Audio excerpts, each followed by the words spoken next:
Leurs propres enfants les ont abandonnés, les laissant sans maison ni argent.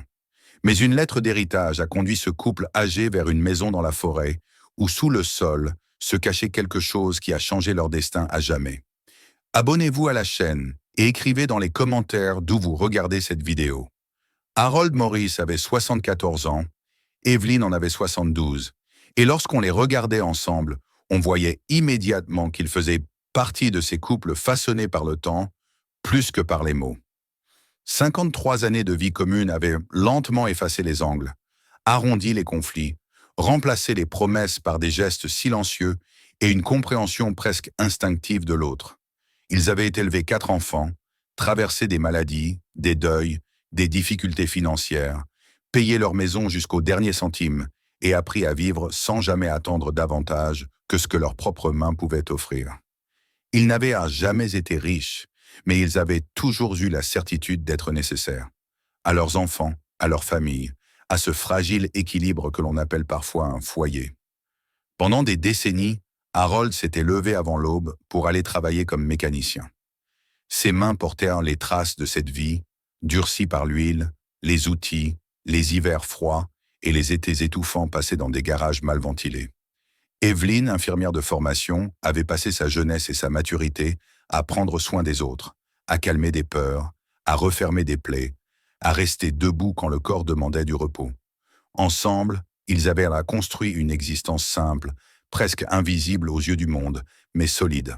Leur maison de plein pied, avec son petit jardin et ses pommiers, était devenue le centre naturel des réunions familiales. Les petits-enfants y avaient couru pieds nus dans l'herbe. Leur rire s'était mêlé au chant des oiseaux, et Harold avait souvent pensé, en les regardant, que tout ce qu'il avait enduré en valait la peine. Puis l'attaque cérébrale était arrivée, brutale et sans avertissement, comme un coup porté dans le dos par la vie elle-même. Harold avait survécu, mais il n'était plus le même homme. Ses mains tremblaient, ses jambes refusaient parfois de le porter, et le travail qui avait été le pilier de son identité lui était désormais interdit. Pour Evelyn, le choc avait été double. Elle connaissait la médecine, elle savait ce que signifiaient les séquelles, et pourtant, rien ne préparait à voir l'homme avec lequel on avait partagé toute une vie perdre soudainement sa force et sa certitude intérieure. Elle tenta de rester solide, professionnelle, rationnelle, mais la peur s'installait chaque soir silencieuse, quand Harold s'endormait, épuisé. L'argent devint rapidement une préoccupation constante. Les économies fondaient, les factures s'accumulaient et la pension de retraite ne suffisait pas à couvrir les frais médicaux. Evelyn reprit un travail comme caissière dans un supermarché. Les horaires étaient irréguliers, les journées longues, et son corps, déjà marqué par des années de service, protestait à chaque mouvement. Elle rentrait tard, les pieds douloureux, le dos raide, mais elle souriait encore à Harold, refusant de laisser transparaître l'épuisement qui l'envahissait. C'est alors que leur fille aînée, Linda, proposa son aide. Elle parla doucement, avec des mots rassurants, évoquant une solution temporaire, le temps que la situation s'améliore. Elle suggéra que ses parents vendent leur maison, qu'ils mettent l'argent en sécurité, qu'ils se rapprochent moins de la famille. Harold et Evelyn hésitèrent. La maison n'était pas qu'un bien matériel, elle était le témoin de toute leur vie. Mais ils faisaient confiance à leurs enfants. Ils avaient toujours cru que la famille était un refuge, surtout dans les moments de faiblesse. La vente fut rapide. Evelyn passa une dernière fois la main sur les murs, regarda les pommiers du jardin, se souvenant des saisons passées. Harold resta longtemps silencieux, assis sur le perron, observant un endroit qu'il avait réparé, entretenu, protégé pendant des décennies. L'argent fut placé sur un compte, et ils se dirent que cette décision leur assurerait une vieillesse paisible. La paix, pourtant, se dissipa rapidement. Les demandes commencèrent doucement. Le gendre avait des difficultés avec son prêt immobilier, ce n'était qu'un prêt temporaire. Puis un fils eut des problèmes avec la justice et eut besoin d'aide. Une autre fille parla de factures médicales urgentes. Le plus jeune évoqua un projet d'entreprise prometteur sur le point de décoller. Chaque demande semblait raisonnable. Chaque refus aurait ressemblé à un abandon. Harold et Evelyn donnèrent, encore et encore, convaincus qu'ils faisaient ce que des parents devaient faire. Au fil du temps, quelque chose changea. Les remerciements se firent rares, puis disparurent. Les appels n'étaient plus que des rappels déguisés, Les visites devenaient fonctionnelles. L'argent quittait le compte lentement, inexorablement, et avec lui s'effaçait la tendresse que leurs enfants leur avaient autrefois témoignée. Lorsque le solde tomba en dessous de 300 $, la réalité se fit brutale et définitive. On leur demanda de partir. Sans cri, sans colère, presque poliment. On expliqua que la situation était devenue compliquée, que ce n'était plus possible. Harold resta immobile, incapable de comprendre comment il avait pu devenir un fardeau. Evelyn tenta de protester, puis se tut, comprenant que ses mots n'auraient aucun poids. Ils se retrouvèrent dans un garage, dormant sur un vieux matelas, entourés de cartons remplis d'objets oubliés, comme s'ils avaient été relégués au rang de souvenirs encombrants. Ce fut ensuite un petit appartement au-dessus d'un snack. L'odeur de graisse imprégnait les murs, le bruit des extracteurs ne cessait jamais vraiment, et l'eau chaude était capricieuse. Ils firent la queue dans des bureaux administratifs, remplirent des formulaires, attendirent une aide qui ne venait pas. Les téléphones restaient silencieux. Evelyn regardait parfois l'écran, espérant un appel qui ne se produisait jamais. Harold parlait de moins en moins, enfermé dans une fatigue qui dépassait le corps. C'est à ce moment-là, alors que toute illusion de soutien semblait définitivement brisée, qu'une enveloppe épaisse arriva par la poste. Elle portait un logo juridique soigné et un nom d'État lointain. Evelyn la posa sur la table, le cœur serré, ignorant encore que ce simple morceau de papier allait marquer la fin de leur chute et le début d'un chemin qu'aucun d'eux n'aurait osé imaginer. L'enveloppe resta plusieurs minutes sur la table branlante de la petite cuisine, comme si elle avait son propre poids, différent de celui du papier ordinaire. Evelyn la regardait sans oser la toucher, consciente que, ces derniers mois, chaque courrier avait apporté soit une facture, soit une mauvaise nouvelle. Harold était assis en face d'elle, le dos légèrement voûté, les mains posées sur ses genoux, et suivait son regard. Il n'y avait pas d'impatience entre eux, seulement une prudence presque douloureuse, née de trop nombreuses déceptions.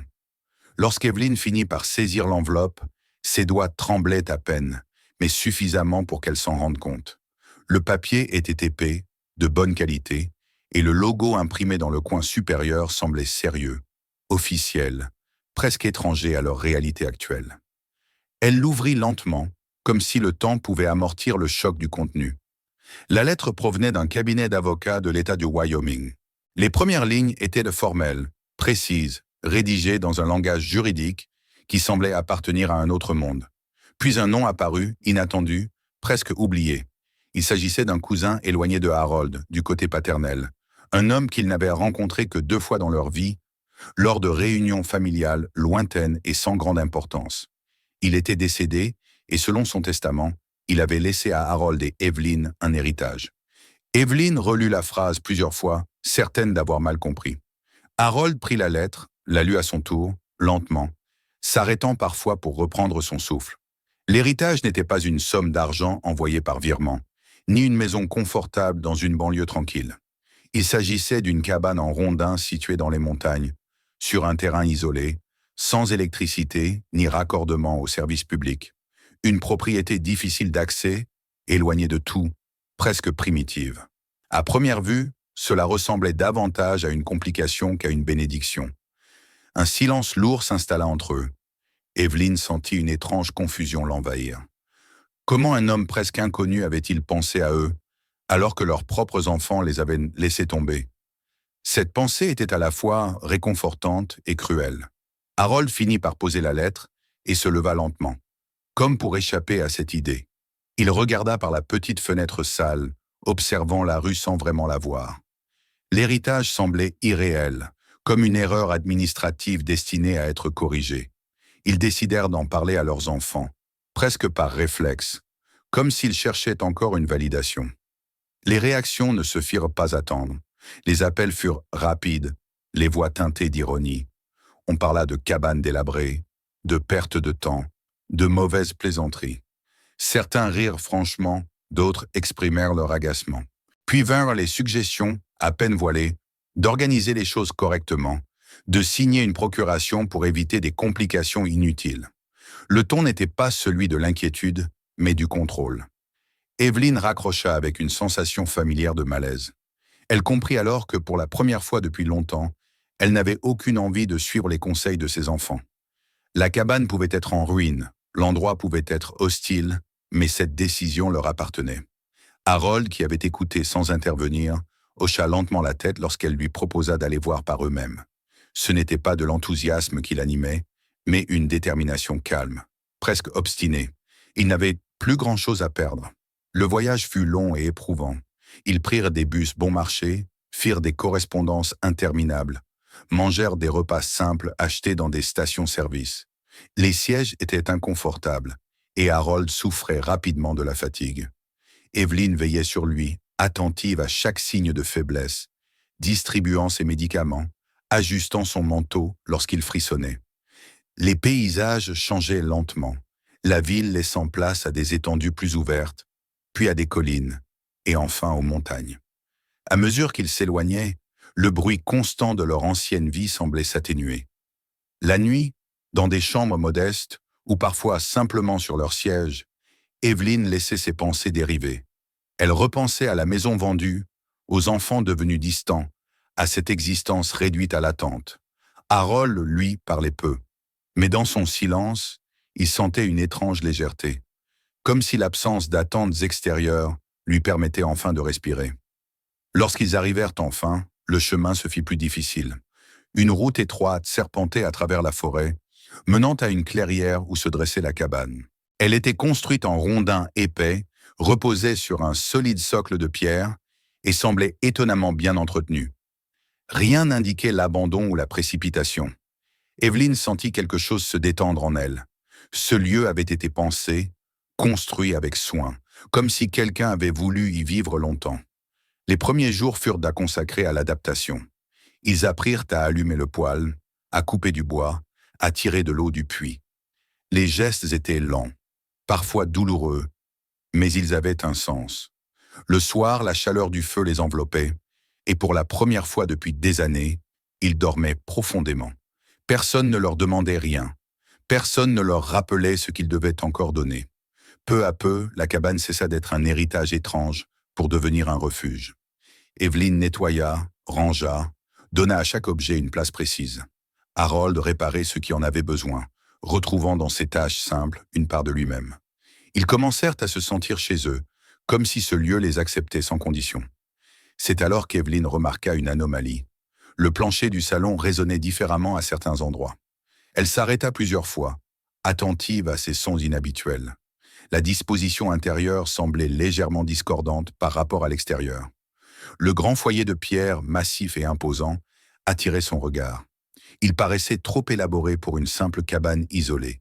Ces détails la troublaient, sans qu'elle puisse encore les expliquer. Une nuit, alors que le vent soufflait doucement contre les murs et que le feu crépitait, Evelyn resta éveillée plus longtemps que d'habitude. Son esprit revenait sans cesse à cette impression étrange, à cette sensation que la cabane cachait quelque chose.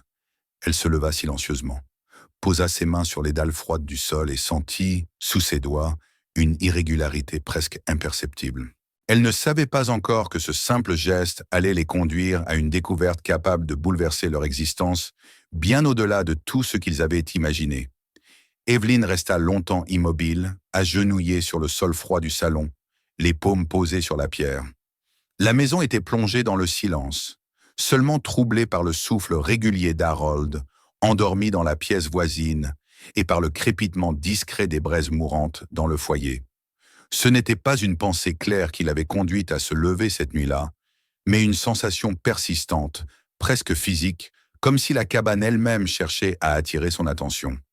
Ses doigts explorèrent lentement la surface, s'attardant sur une légère différence de texture, une jointure plus fine, trop régulière pour être naturelle. Elle appuya sans conviction, puis sentit un infime déplacement, à peine perceptible, mais réel. Son cœur se mit à battre plus vite. Elle retira la main, hésita, puis appuya de nouveau, plus fermement. Un léger déclic résonna dans le silence. Evelyn se figea, craignant d'avoir déclenché quelque chose de dangereux ou d'irréversible. Elle murmura le prénom d'Harold, sa voix à peine audible. Il se réveilla lentement, confus, et la rejoignit en s'appuyant contre les murs. Lorsqu'elle lui montra l'endroit précis, il fronça les sourcils, partagé entre l'incrédulité et une inquiétude sourde. Ensemble, avec précaution, ils poussèrent la dalle. Le mécanisme céda lentement, révélant une ouverture dissimulée sous le sol. Un souffle d'air froid monta des profondeurs, portant avec lui une odeur sèche, ancienne, mais étonnamment propre. Une petite trappe apparut, suivie d'un escalier étroit descendant sous la cabane. Pendant un long moment, ni l'un ni l'autre ne parla. Ce qu'ils voyaient dépassait largement la simple curiosité architecturale. Quelqu'un avait intentionnellement caché cet accès avec soin et précision. Ils descendirent lentement, éclairés par une lampe qu'Harold avait allumée d'une main encore incertaine. Chaque marche semblait les éloigner de la vie qu'ils connaissaient. En bas, ils découvrirent une pièce vaste, soigneusement aménagée, bien plus grande qu'ils ne l'auraient imaginé. Ce n'était pas une cache improvisée, mais un véritable espace de stockage, presque un sanctuaire.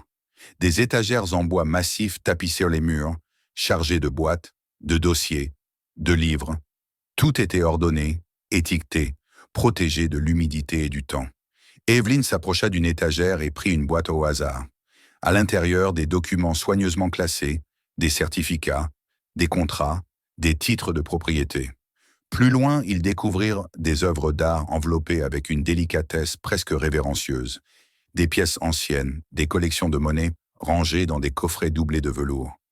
Harold, malgré sa fatigue, sentait une lucidité nouvelle l'envahir. Même sans être expert, il comprenait que la valeur de ce qu'ils voyaient dépassait tout ce qu'ils avaient possédé dans leur vie entière. Au centre de la pièce, sur une table robuste, reposaient plusieurs cahiers reliés. Evelyn en ouvrit un avec précaution.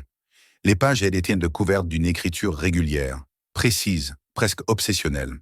Il ne s'agissait pas de simples notes, mais de journaux détaillés, retraçant des décennies d'investissements, d'achats, d'observations.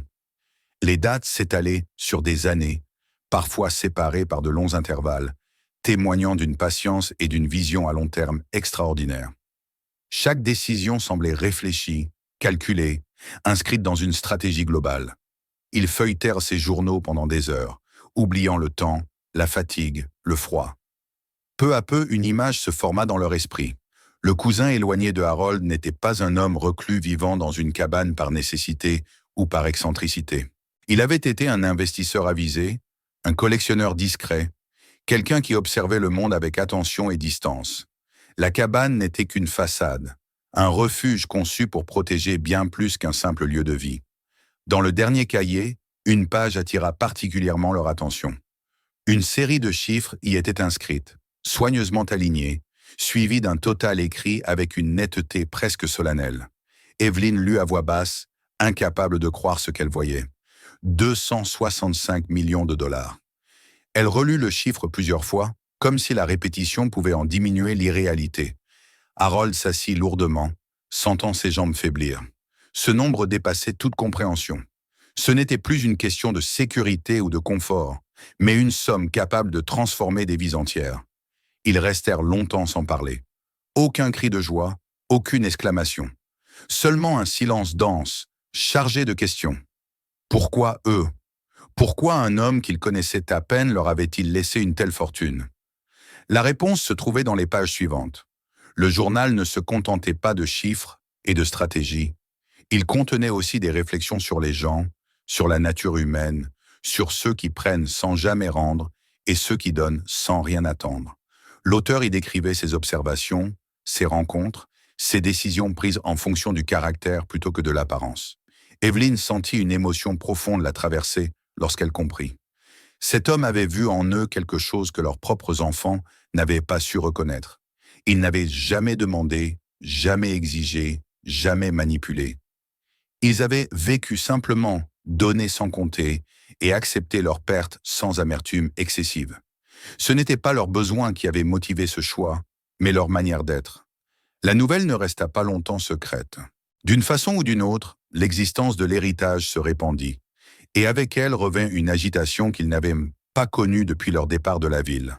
Leurs enfants réapparurent, cette fois accompagnés d'avocats, de discours alarmistes et de regards calculateurs. Ils parlaient de protection, de responsabilité, d'incapacité supposée de leurs parents à gérer une telle fortune. Le ton était mielleux, mais les intentions transparentes. Certains allèrent jusqu'à évoquer une tutelle, prétendant agir par amour. La situation dégénéra rapidement. Des menaces à peine voilées furent proférées, et une nuit, une tentative d'intrusion eut lieu autour de la cabane. Harold et Evelyn comprirent alors que ce qui leur était arrivé dépassait désormais le cadre familial. Ce n'était plus seulement une question d'argent, mais de dignité et de sécurité. Pourtant, l'homme qui avait conçu ce lieu avait pensé à tout. Le testament était clair, renforcé par un trust solidement établi. Une lettre adressée au tribunal expliquait avec une lucidité troublante pourquoi cet héritage ne devait en aucun cas revenir aux enfants de Harold et Evelyn, décrivant leur comportement avec une précision presque prophétique. Le verdict tomba sans ambiguïté. Les recours furent rejetés, les frais judiciaires imputés aux enfants et les tentatives de prise de contrôle reconnues comme une forme de violence financière. Lorsque la décision fut rendue, Evelyn sentit un poids immense se détacher de sa poitrine. Ils étaient protégés, enfin. Mais avec cette protection venait une nouvelle question, lourde et inévitable. Que faire d'une richesse aussi immense, née d'une observation silencieuse et d'un choix profondément moral? Tandis qu'ils remontaient lentement l'escalier vers la lumière du salon, Harold et Evelyn comprirent que leur histoire n'était pas terminée.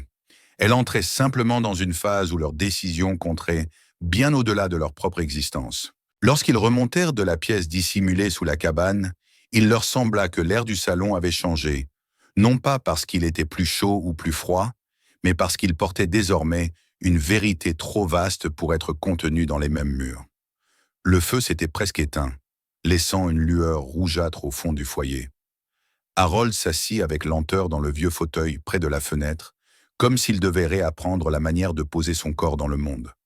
Evelyn resta debout un moment, les mains jointes, regardant les dalles de pierre qui, quelques heures plus tôt, n'étaient qu'un simple plancher. Elle avait l'impression d'avoir franchi une porte invisible. Pourtant, la question la plus importante ne concernait pas la somme inscrite dans les cahiers, mais ce qu'ils allaient en faire. Le procès avait laissé des traces. Il ne s'agissait pas seulement d'un affrontement juridique, mais d'une dernière confirmation de ce qu'ils avaient déjà compris dans leur chair. Leurs enfants étaient capables de revenir non par remords, mais par intérêt. L'idée les blessait encore, malgré la décision du tribunal, malgré la protection du trust et du testament. Harold en parlait peu, mais Evelyn savait que chaque geste de ses enfants, chaque accusation de faiblesse, chaque tentative de tutelle avait atteint quelque chose de profond en lui.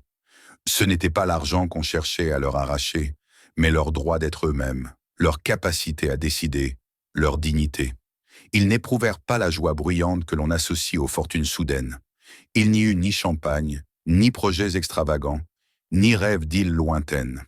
À la place, ils ressentirent une fatigue immense, suivie d'un calme inattendu.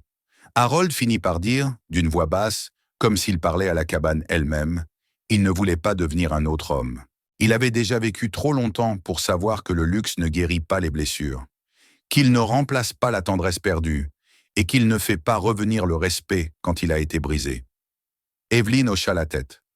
Leur vie avait été une longue succession d'efforts modestes, de devoirs accomplis sans éclat. S'ils changeaient tout d'un coup, ils auraient l'impression de trahir ce qu'ils avaient été. C'est à partir de cette certitude qu'une idée naquit, d'abord fragile, puis de plus en plus claire.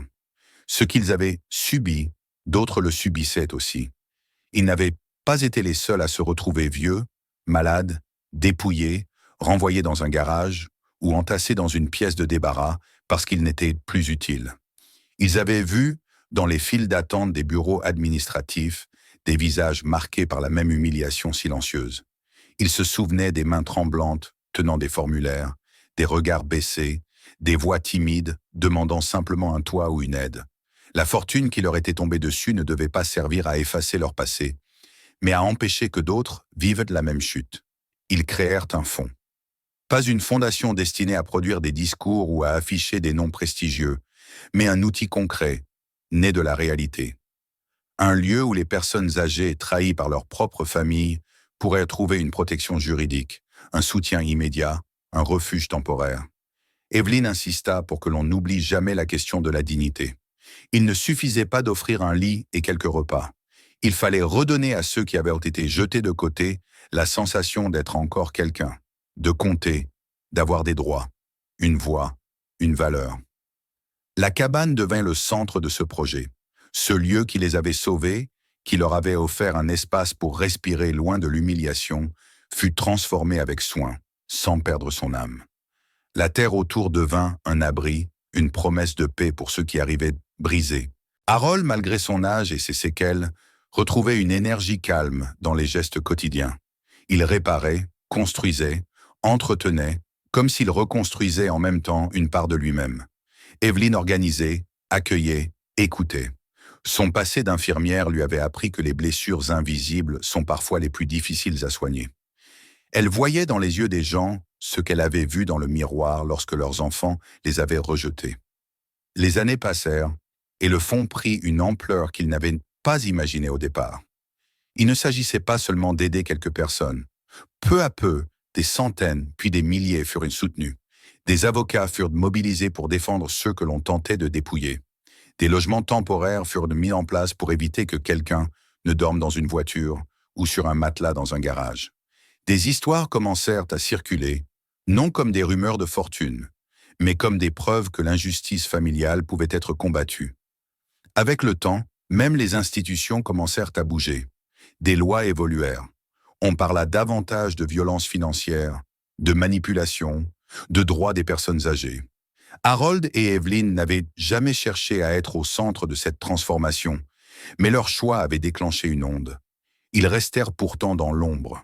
Leur nom apparaissait parfois dans des documents officiels, dans des remerciements. Mais ils refusaient les projecteurs. Ils continuaient à vivre dans la cabane, là où tout avait commencé, comme s'ils voulaient rappeler au monde que la grandeur peut naître d'un endroit humble. Ils ne ressentaient pas le besoin de prouver quoi que ce soit. Leur richesse, désormais, ne se mesurait plus en chiffres inscrits sur des cahiers, mais en visages apaisés, en épaules qui se redressaient, en personnes qui recommençaient à croire que leur vie n'était pas terminée. De leurs 4 enfants, un seul revint autrement. Le plus jeune, celui qui, autrefois, avait parlé de projets qui allaient décoller, finit par apparaître un jour, sans avocat, sans discours, sans exigence. Il resta sur le seuil comme quelqu'un qui ne sait pas s'il a le droit d'entrer. Harold le regarda longtemps. Evelyn sentit son cœur se serrer, non par faiblesse, mais parce que ce moment portait une complexité qu'aucune justice ne peut simplifier. Le fils ne demanda rien. Il ne chercha pas à se justifier avec des phrases élaborées. Il se contenta d'aider, de réparer une clôture, de porter du bois, de rester en silence. Avec le temps, ses visites devinrent rares mais sincères, comme s'il avait compris qu'il ne pouvait pas effacer le passé, seulement se tenir différemment dans le présent. Quand Harold eut 82 ans, une cérémonie simple fut organisée sur les terres du fond. On inaugura un jardin de mémoire, non pas un monument grandiose, mais un espace de calme, où l'on pouvait marcher parmi des arbres et des pierres gravées. Sur l'une d'elles, une phrase fut inscrite, celle de l'homme qui leur avait laissé la cabane et tout ce qu'elle contenait. Dans un monde plein de ceux qui prennent, restez ceux qui préservent l'humanité. Evelyn passa ses doigts sur les lettres, sentant sous sa peau la solidité de la pierre et la force silencieuse de ses mots. Elle comprit alors que cet héritage n'avait jamais été destiné à leur offrir une vie de riche, mais à leur donner un moyen de faire exister quelque chose de plus durable que la rancune. Ce soir-là, après que les visiteurs furent partis, Evelyn s'assit sur le perron, enveloppée dans un châle, regardant la forêt qui s'assombrissait lentement. Le vent faisait frémir les branches et la cabane respirait doucement, comme un organisme vivant. Elle pensa à leur ancienne maison, aux pommiers, au rire des enfants qui s'étaient éloignés jusqu'à disparaître.